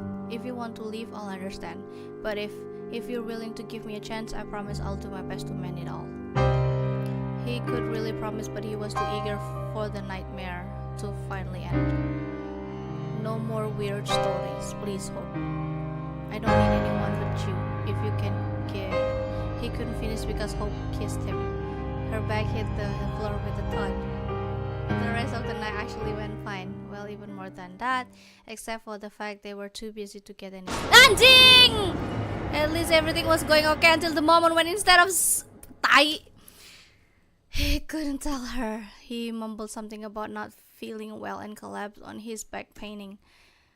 He closed his eyes so that Hope wouldn't accidentally catch a glimpse of what he saw.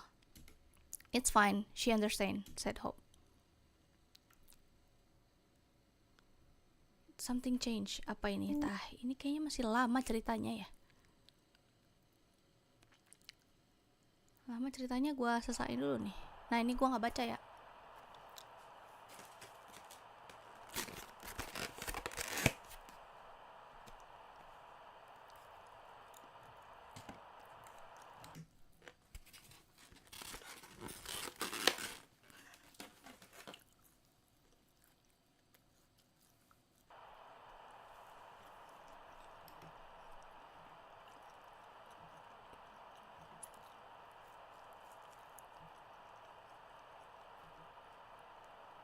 Rimo itu nama kucingnya yang dulu.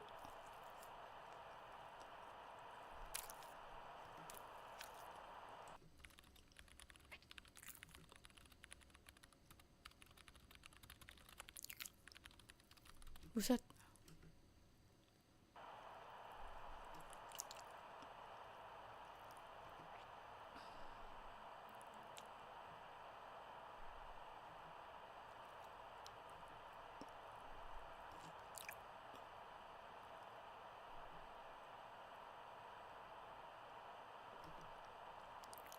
Oh, Elijah.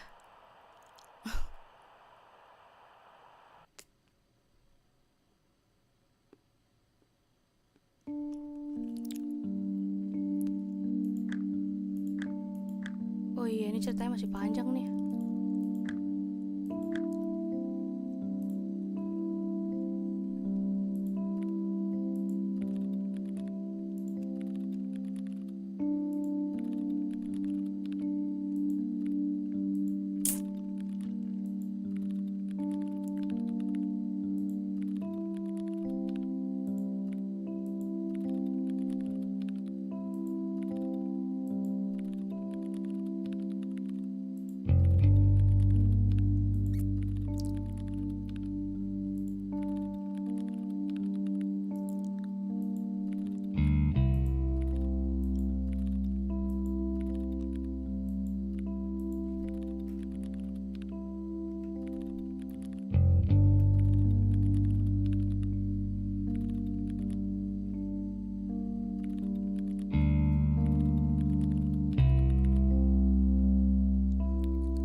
Muzzle of Persian cat stared back at him.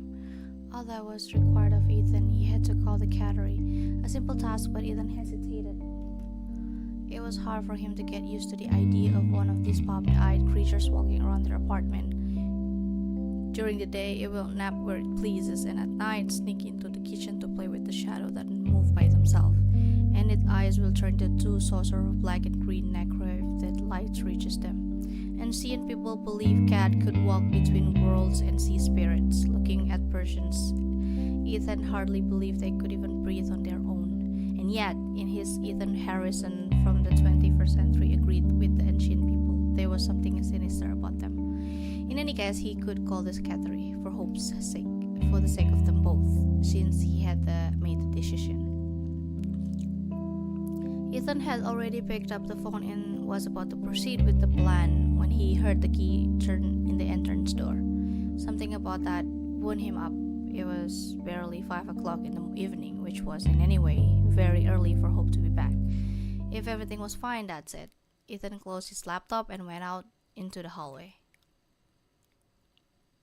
For a long time, he couldn't say a single word, and when he could speak again, he only managed long one questions. What have you done? Hope's smile faded, and for the first time in the 4.5 years they'd been a couple, Ethan was glad of it. Wah, dia ganti rambut. In fact, there was nothing surprisingly about it. As with the new haircut and the new hair color, Hope looked unbearably, insanely similar to that creature at the window. Hope lips turned white, trembling. もう何しても何も変わらないじゃない。私のこと今でも愛せないんでしょ。 What are you talking about? 分かりきったことじゃない。 Oh, si Hope tuh pengen, Hope jangan-jangan ngelihat si Selene lagi juga, terus dia pengen jadi kayak Selene karena si suaminya tuh ngebayang-bayangin Selene, itu gak sih? 私のことあなたがどう思ってるかぐらいわかるよ。もううんざりしてるんでしょ。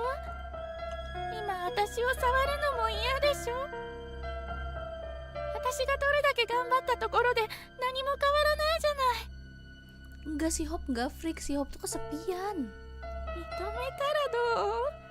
愛したことなんてなかったって図星なんでしょ、イーさん。便利だったから利用した。ただそれだけなんでしょ。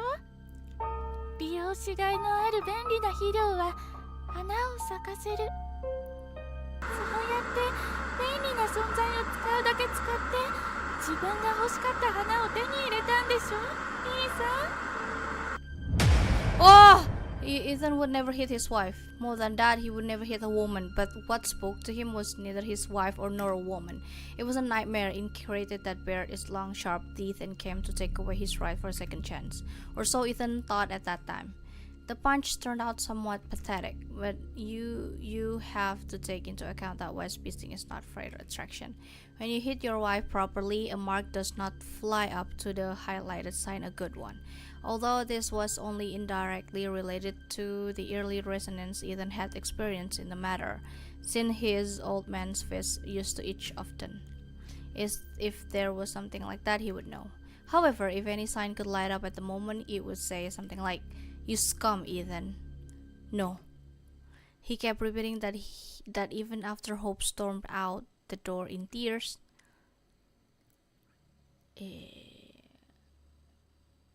Apa tuh?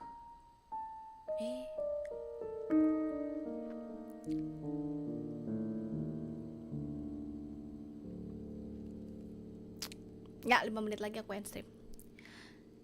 Ethan barely remembered the following few days. Something seems to be happening. Some people called him. He himself called a lot. He called Hope. Hope wasn't answering the phone. He knew this would happen. Every time he dialed her number, he knew he'll end up listening to the voicemail signal. It became something of a ritual. He would wake up. Sometimes it was light outside, sometimes dark, but more often it was something gray he neither could nor would want to identify because of the dawn curtains. He'd called Hope. Hope wouldn't answer the phone. He would go to the kitchen and turn the water on. He would watch the silvery twisted stream break against the sink for a while. Eventually, he would put a cup under the stream, fill it to the brim, drink. Go to the bathroom, back to the couch. It's too bad to be true. All of this can't be real. Life can't crumble into pieces in an instant, just collapse inwards like a wooden block tower. Ethan couldn't remember the name of that game. Once he and Hope went to sea, he and Hope, it's too bad. All of this can't be real. He didn't do anything. Could it be that he didn't do anything? Oh, shoot. No. He hit Hope. He hit her, and a red blood spread across her cheek. It was too dark to see, but Ethan knew how it goes. How could he do that? What happens now? What can happen now? These thoughts were like a bunch of needles he tried to swallow over and over. Sometimes he managed to briefly forget about them. Jadi tampar dong si Hope-nya. It would happen when he woke up in the gray timelessness, looked at the dirty white ceiling, and didn't remember who that Eden Harrison was. But the pain would always come back. He had a bunch of needles in his throat, and no matter how much water he drank, he couldn't get rid of it. Hope's father shook him up a bit, not in the sense he could have done it, grabbing a hold of him and lifting off the ground. Hope's father was a tough man, and despite his age, he couldn't have hit Ethan hard. Ethan was afraid of it, and at the same time, he wanted it to happen. That would have made everything easier, maybe even fixed it all.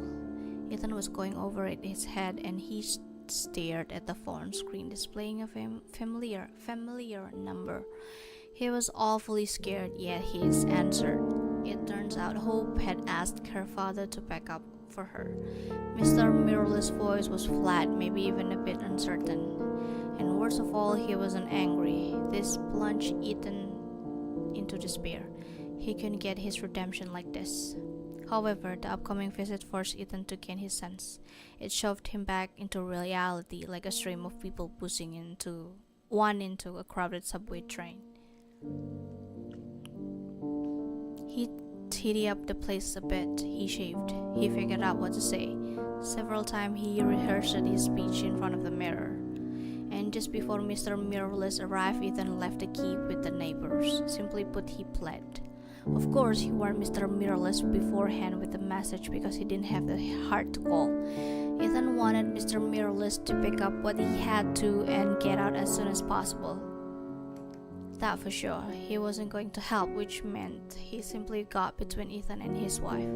Ethan was angry with Mr. Mirrorless, like he was the source of all the trouble. Anger was boiled up inside him, mixing with cheap coffee and turning into caustic acid.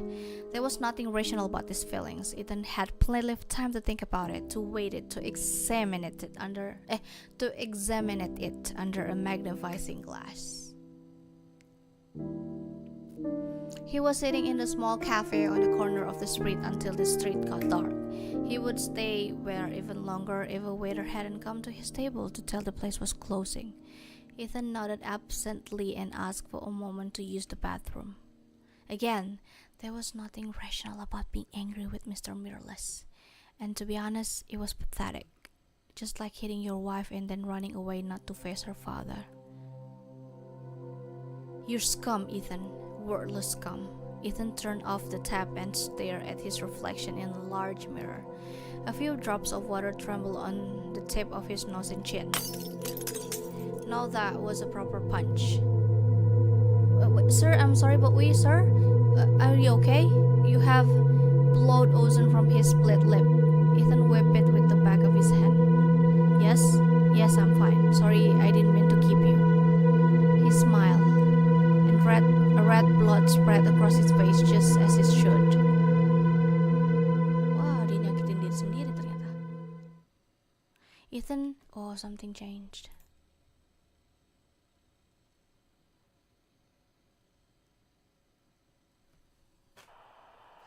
The Secret of Anatomy.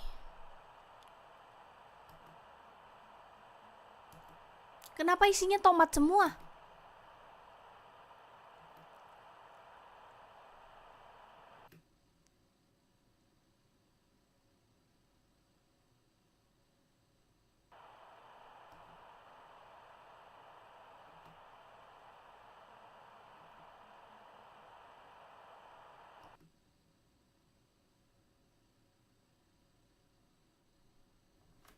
Oke, iya. Ini masih panjang ceritanya, guys. Alright. Save.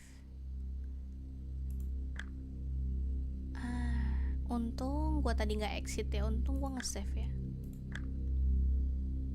Oke. Selene. Lot. Tadi. Anjir, apa itu? Oh iya betul. Oke. Iya, visual novel bakal panjang ya. Aku nggak tahu karena baru pertama kali main visual novel. Alright guys, udah segitu aja live hari ini. Bentar. Terima kasih guys yang udah meramaikan live hari ini. Makasih buat para moderator yang dia setia jaga live stream aku hari ini. Oh my god. Ternyata menarik juga ya main visual novel ya. Jadi kayak otak aku agak jalan gitu. Ini apa streamer mode? Ya ada streamer modenya, Cok. Apa ini?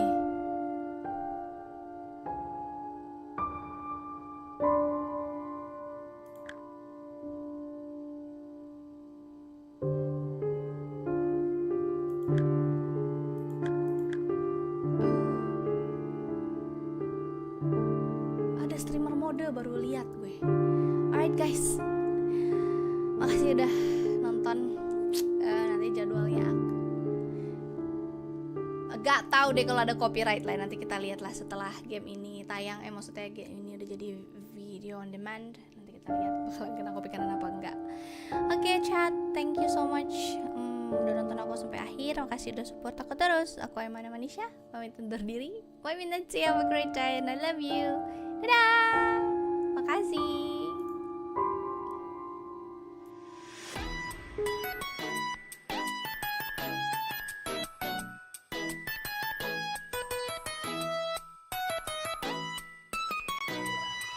Thank you.